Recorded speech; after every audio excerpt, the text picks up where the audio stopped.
Tonight, Île-à-la-Crosse boarding school survivors gather in Saskatoon, demanding to be heard and compensated. And that's one old bison. An 8,000-year-old bone tells us more about the animals and the people who lived near Prince Albert. Plus, Regina or Regina? Why do we pronounce the Queen City's name the way we do? This is CBC Saskatchewan News.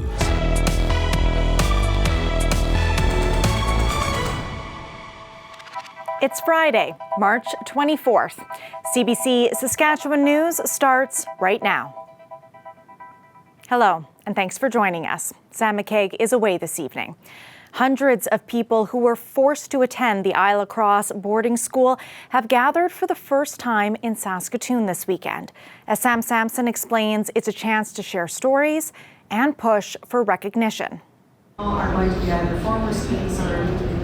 An intricate design to help speak a simple, powerful truth. I know who I am, and I survived residential school, and I survived many issues that I had to deal with to be where I am today.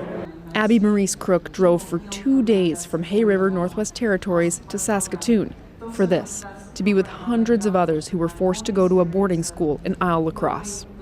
Just to be acknowledged that I did experience trauma and sexual abuse and being denied a family. Survivors from across Canada and the U.S. are here to share their stories.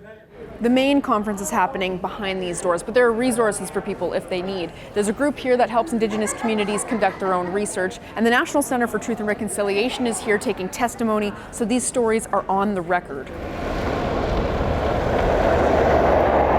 The Northern Saskatchewan boarding school was run by the Catholic Church and funded by both provincial and federal governments, but it predates the federal Indian residential school system, so survivors haven't been included in any compensation settlements or even recognized as survivors. Unfortunately, the government of Saskatchewan has not acted up to this date. Ottawa says the province is holding up progress. Saskatchewan officials say the province did not own or operate the school. There's now a certified class action lawsuit against both governments. I really appreciate the Premier opening his door to the Métis Nation to be able to discuss issues like the residential school. Métis Nation Saskatchewan is meeting with the province on this and other issues right now, and with great urgency, because survivors can't wait. People are dying. Like this is how it is. People are dying. We lost another 2, I think, this past week. The conference lasts the weekend, and these survivors hope their stories last forever. Sam Sampson, CBC News, Saskatoon. We continue to hear reaction to Saskatchewan's budget as people sift through the details. The province increased funding for mental health programs by about $12.5 million for a total $518 million. That accounts for about 7.5% of the overall budget. That increase will support addiction treatment spaces and related supports. But one organization says the government is missing a key part of the equation. We're wondering where the staffing is going to come to provide the services that these expanded beds will allow. So without the required staff, the people of Saskatchewan will continue to be in an access situation where they're having to wait, or they're not getting the appropriate services with the appropriate healthcare provider. Belaski says her organization has been asking for support to train more psychiatric nurses here for years, but nothing has come of that yet. The Minister of Mental Health and Addiction says any increase to this budget is a good increase. The City of Regina's controversial tourism rebranding campaign has reignited questions about how to pronounce the name of Saskatchewan's capital. Alexander Kwan takes a closer look at how the Queen City came to be Regina. Regina.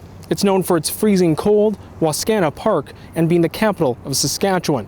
But over the past week, this city has drawn attention for the wrong reasons. That's because of how residents of this city pronounce its name, Regina. Now, that wasn't always the case, so how did we get here?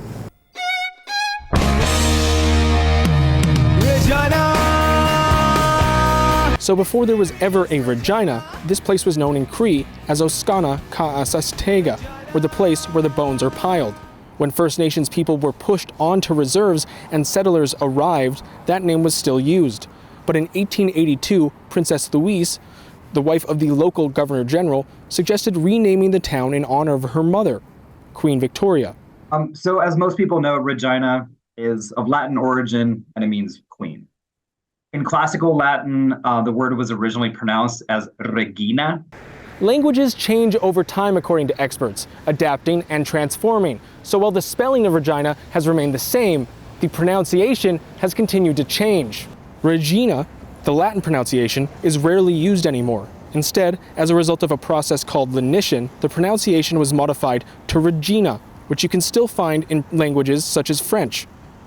The word would change even further from its origins as vowels started shifting during the 1400s in England. That takes us to the founding of this city, Regina. 1882, Regina was the proper term used in England and was the official title of Queen Victoria. And of course, you don't want to offend Her Majesty by incorrectly pronouncing her title. And that's how we ended up with Regina. I would still say that Regina is pronounced as Regina. That's how the majority of people from the city say it. And that is the current pronunciation. Now, the question is this going to end up shifting at some point? Who knows? Experts say there is no right way to pronounce a word. It all depends on the local dialect. It's very similar to tomato, potato thing. Regina versus Regina. Could city councilors introduce a motion that would help Regina avoid this problem in the future by symbolically changing how we pronounce the word? Yes, but they probably won't. So, in Saskatchewan, at least for now, Regina is here to stay. Alexander Kwan, CBC News, Regina. One of Canada's largest retailers says it will change its prices following a CBC Marketplace investigation. It found that painkillers marketed to women to relieve menstrual cramps were priced higher than comparable painkillers with the same ingredients. As Charles Agro shows, the so-called pink tax goes much further than that. Coffee. Did you take a look at the price? $2.50 for men and $3 for women. Why is it so expensive for women? Well, women pay more for lots of stuff. I know, that's for sure. At this coffee shop, the same drink has two different prices. And customers aren't impressed with the point this social experiment is trying to make. We have to pay more. I don't like this vibe. What do you think about the fact that you have to pay more for some things than men? It's outrageous. But marketing professor Alivaresu says women continue to pay more than men for lots of products. If they can sell the same item virtually for two different segments and make the price higher for one, then they increase their bottom line. It's called the pink tax. Recent data from one Canadian company found, on average, women pay over 50% more for deodorant and body wash marketed to them compared to similar products marketed to men. The price differences tend to be rather small. Over the year and over the course of a consumer's lifetime, they add up. Marketplace found several examples of retailers selling products to women and girls at higher prices than products marketed as gender neutral or to men and boys, including these painkillers, both identical in size and active ingredients, but at two different prices. $6.99, 24 caplets. What do you got over there? 24 caplets, $7.49. In emails to Marketplace, Loblaw, the parent company of Shoppers Drug Mart, where those products were purchased, said it will drop the prices of the menstrual pills to align them with the non-gendered version, in light of its commitment to women's health. What do you guys think, though? Should we be paying more than men? Anything less, because we get paid less, right? It's tiring. Yeah. To be a woman. Agreed. And it's expensive, isn't it? Yeah. Charles Agro, CBC News, Toronto. You can check out the full results of Marketplace's investigation tonight. It will air at 8 p.m. on CBC television. You can also watch it on CBC Gem. A bison bone that's believed to be more than 8,000 years old has been found in Prince Albert. Pratush Dayal visited the site where it was found. Here's what he learned. This is where we took the bone sample that you saw. Local historian David Ronto has had this site on his radar for years. That's because he's often found debitage here. It's the material produced during the production of stone tools. Recently, he found bone protruding from a bison shoulder. Testing confirmed it's more than 8,000 years old.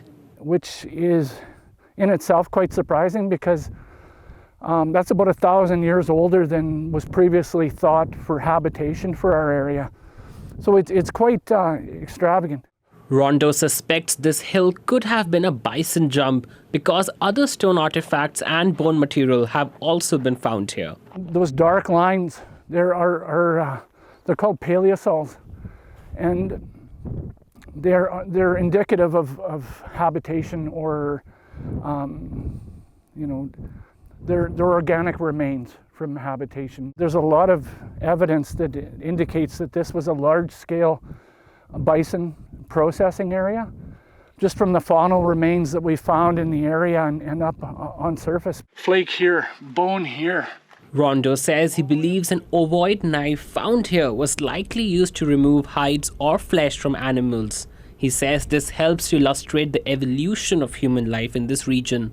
University of Saskatchewan retired Professor David Meyer had the bison bone carbon dated, and he agrees this site is very special. The oldest intact occupation, human occupation area that has been found in the Prince Albert area. Meyer says the discovery sheds light on the people of Nipawin Complex who walked these regions some 8,500 years ago. These people whose artifacts we know as the Nipawin Complex, they seem to have been the first really widespread, well-established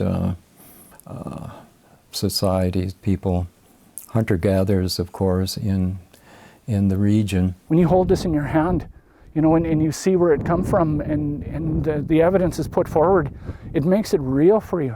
Rondo and Meyer say much more research needs to be done, but they agree this discovery brings a new perspective and will help nearby communities learn more about their past. Pratyush Dayal, CBC News, Prince Albert. The temps didn't crack zero today in Regina, and there's still snow on the ground, but the sun was shining. Spring might finally be inching its way out. Ethan Williams brings us the weather forecast after the break.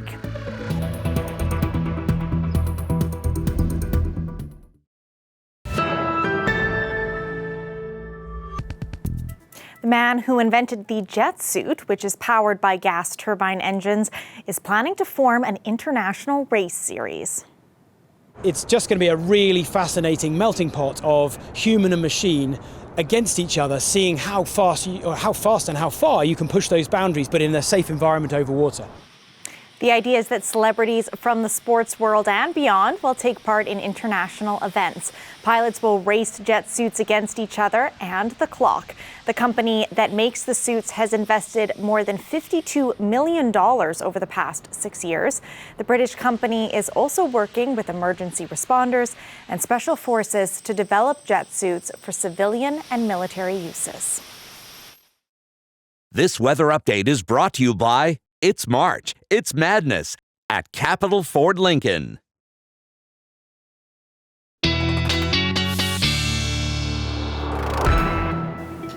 Weather specialist Ethan Williams joins us now. I am kicking myself for missing the Northern Lights last night. Did you catch them? Yes, I sure did, Natasha. And, I can never really pass up an opportunity to try to see them when I get that notification on my app. While I did get out, I did not grab any photos. Thankfully, Aurora watchers more talented at photography than me did grab some shots. These are all from all over the province. They were incredibly active earlier in the evening, from about 9 until 10 o'clock especially. And they were very vivid this time around with all sorts of colors. You see there, green, blue, even purple. It's been a little while since we've seen a good few nights of high aurora activity.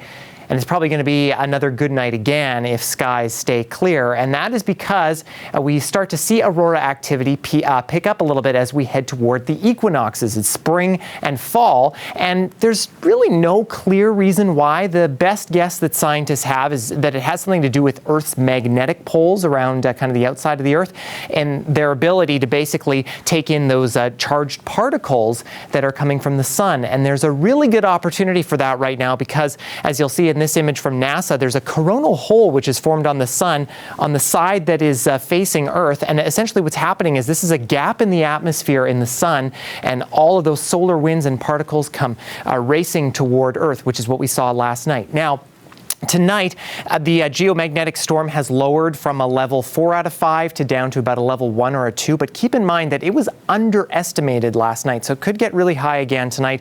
KP index is around a 4 to a 5 out of 10. So just keep an eye to the sky.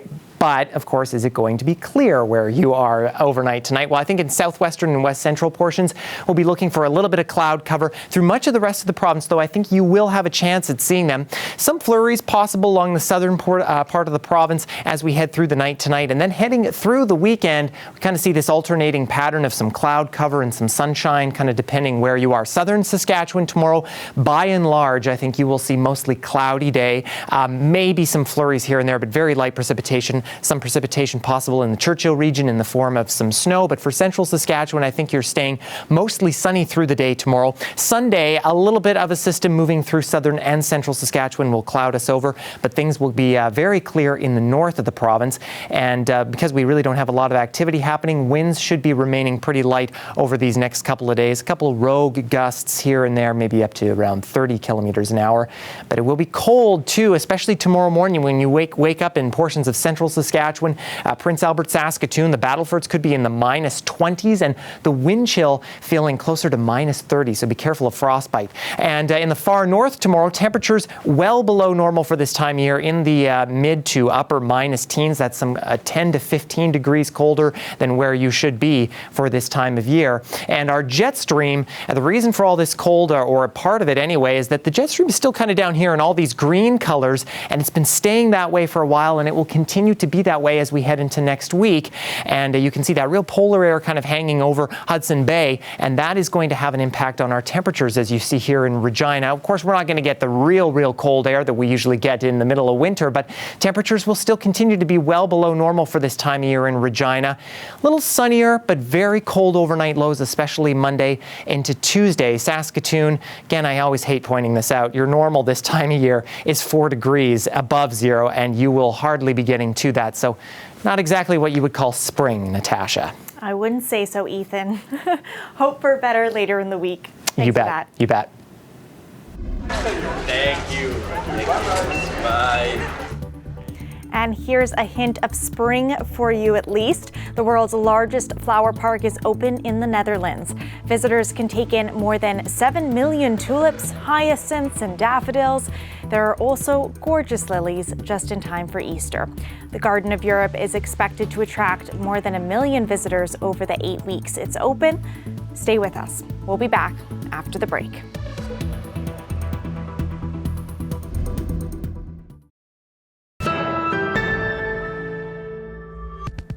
Welcome back. U.S. President Joe Biden had a busy day in Ottawa on the second and last day of his visit.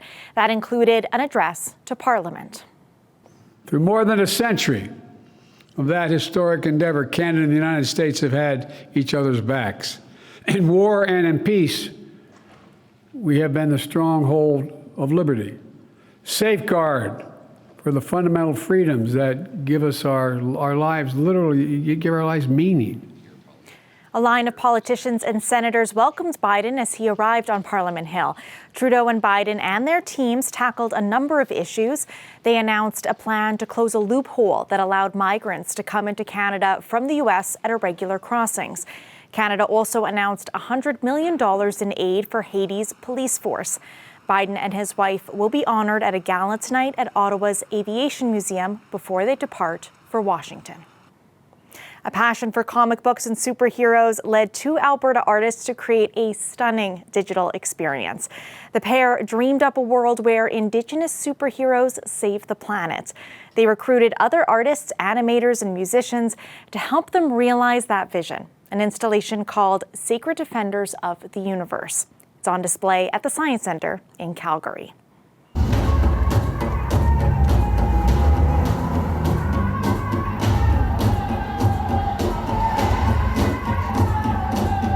It's not like anything that's been shown before. You're not sitting in a seat, you don't have the popcorn in your hand, you're immersed into this whole beautiful show.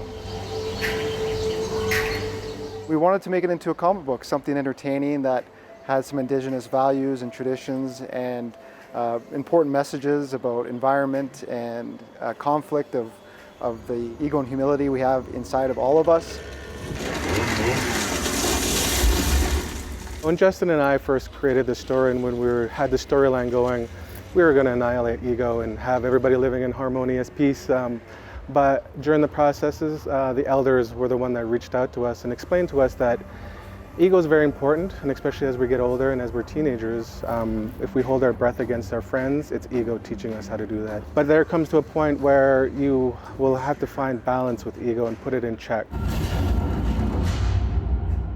That conflict of ego and humility is inside of us, and it became the origin story for our characters to come to life.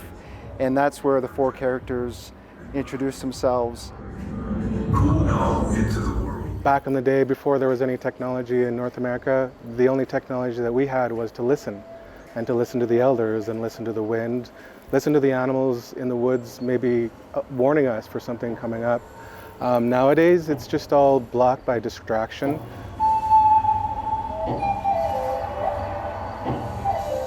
We created the series Sacred Defenders of the Universe starting in 2018 and been developing the stories for a few years. And when Telespark Science Center reached out to us, this production was created in less than a year, which is really an incredible achievement to go from concept to final product with something at this scale. I think everybody is going to benefit from this. I mean, the kids will be overwhelmed just chasing little fish and the birds that we see on the ground. Everybody's going to connect to this in one way or another, I'm sure.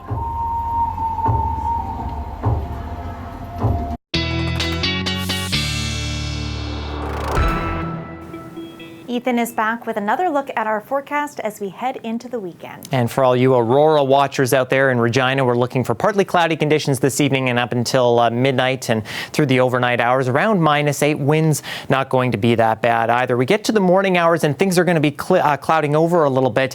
North winds remaining light though, and that'll be the theme through the day as conditions will continue to stay cloudy though, getting up to around -8. We won't get a whole lot warmer than that though. Saskatoon again mainly clear, which will be a pretty nice night for checking out the aurora as well, but down to -14 and chilly in the morning, wind chill again around -25 or so. And as we head toward the afternoon, we are looking for a little bit more cloud cover, but winds fairly light, again around -11 or so. And if you get any of those photos of the aurora, people can send those right to us, saskphotos@cbc.ca. Natasha.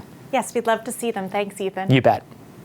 If you're dreaming of warming weather, you can add the 36th Saskatchewan Jazz Festival to your to-do list. The lineup was released today.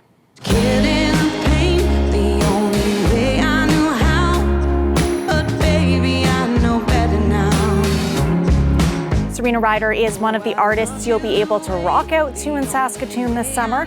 The event at Victoria Park will have a mix of new faces and returning favorites. St. Paul and the Broken Bones, Amanda Marshall, and Margot Price are also headlining. The festival runs June 30th through July 9th. You can grab tickets starting Monday. There are also 6 days of free performances. That's it for us tonight. For news anytime, head to cbc.ca/sask, or you can subscribe to our YouTube channel. Glenn Reed is back with more local news at 11. Thanks for watching. Have a great night.